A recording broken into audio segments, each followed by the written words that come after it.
अस्सलामुअलैकुम, मैं हूं सबा भट्टी और आप देख रहे हैं MAT20 न्यूज HD। आइए नजर डालते हैं आज की अहम खबर पर।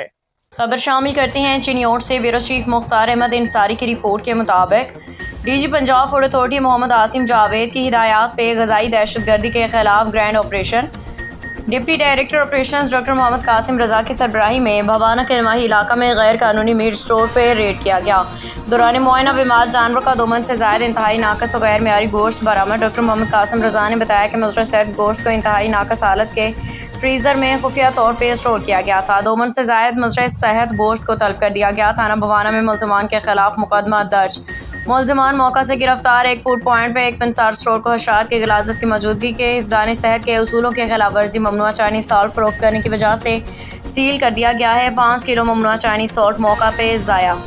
ज़िला भर में फूड सेफ्टी टीम्स ने 52 दूध बरदार गाड़ियों समेत 126 इंस्पेक्शन की हैं। कवानीन की संगीन खिलाफ वर्जी पे 1,21,500 रुपये के जुर्माने और किलो के जुर्माने किए गए हैं। 3 किलो गैर मेयारी मिर्चें, 5 किलो बासी बचा हुआ खाना, 3 किलो एक्सपायर मसनूआत तर्जमान पंजाब फूड अथॉरिटी।